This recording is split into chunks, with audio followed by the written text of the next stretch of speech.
Hey y'all. So I know y'all can't really see me that well. I tried to put a little light on my face. But I just wanted to share something with you all. So today was my first day filling in as a substitute teacher. And I've been in the school system back and forth, because, I'm a social worker and, working in social services in different fields, working with children and adults and all this and that and da da da da. And I've seen a lot, but today my heart was just very, very heavy. I don't know if God will ever give me children of my own womb. I don't know if I'll ever have a child, even though that's a desire. So whether God gives me a child or not, I definitely believe that I would adopt. Um, Watching the babies today, man. Like, I got it dark too, because I don't want y'all to see me cry. But watching the babies today, there was one student in particular, and he just looked very unkept, right? His hair was matted up, his clothes were dirty, his shoes were dirty, his clothes wasn't matching or anything like that. It just looked like somebody just dumped him off. And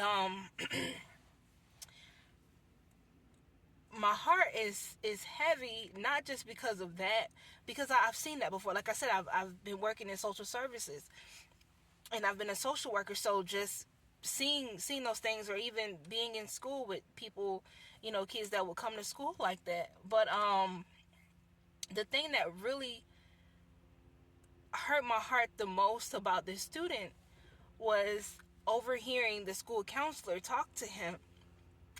And she was talking to him because I noticed that his countenance, like, he looked so sad. He looked so sad because earlier that day I had spoke to him, but later on during the day he looked very, very sad.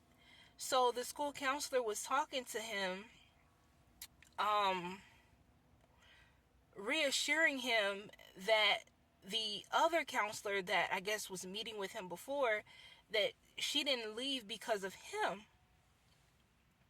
He had to be probably about maybe 10, maybe 9 or 10. And he was sad because he thought that the other counselor had left the school because of him.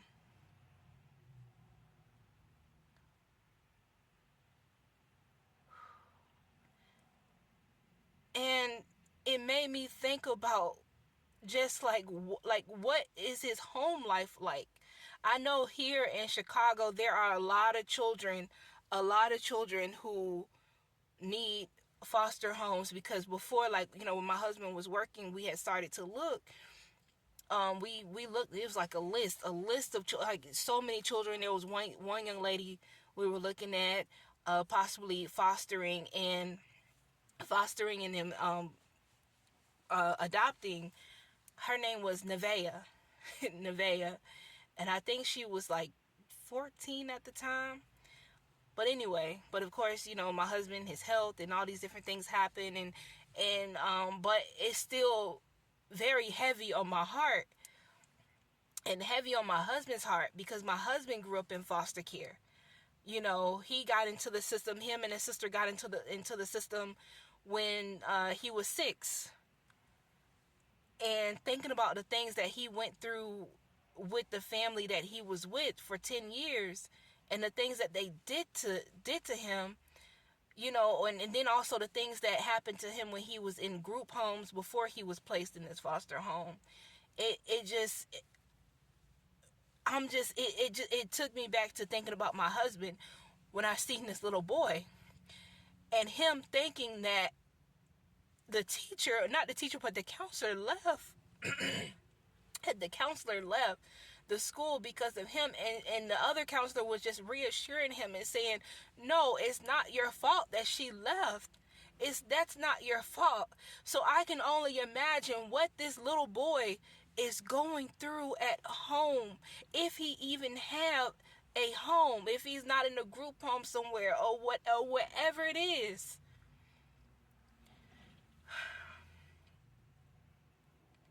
Because there are grown men, probably 3 times his age, who probably still feel like that little boy. Like, why did she leave? Because of me? And you think about parents, you think about, a parent that went off to use drugs, and you're thinking, well, maybe my parent did that because of me. You think about parents who get a divorce, and children taking that burden, and thinking, well, maybe if I was better, maybe if I did this, maybe if I did that. We're looking for all these other solutions. We're looking for things that don't even pertain to us, that has absolutely nothing to do with us, because we want to be loved, we want to be accepted, we want to be acknowledged. And then the moment that it seems like something so good leaves us, we begin to think that it's our fault. Immediately we think that it's our fault. And it wasn't his fault. It wasn't his fault that the counselor left. Just like with my husband, it wasn't his fault that his mom was on drugs. That wasn't his fault. It wasn't his fault that he was placed in foster care. That wasn't his fault. And I don't know about this young boy that I seen today. I don't know if he was in foster care. I don't know. I just know that it looked like nobody loves him. And the only person he possibly felt loved and accepted by was his counselor, his school counselor. And she left. I don't know if she went on maternity leave or if she resigned altogether. But he felt like it was his fault. There are things that happen, guys. There's things that happen in our lives that we have no control over.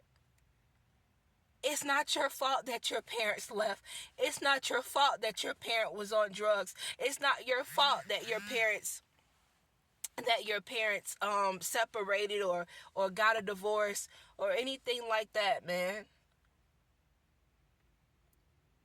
There's some things that happens outside of our control.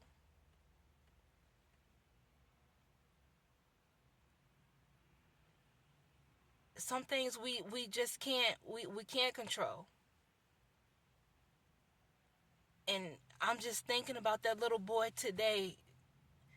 He was just so sad. Because sometimes at school, this is their only place of refuge, these kids. So I can only imagine what was happening to children when the schools and things had shut down in 2020, 2019 and 2020, and the whole virtual school, all this stuff. These children, they go to their school because sometimes that's where that's the only place where they can eat. And that's the only place that they feel loved, they feel heard, they feel seen. And those little babies become adults. However, when we become big old adults, those little babies are still inside of us. Those little children, the little child is still inside of us. That child inside of us is still wanting to be nurtured.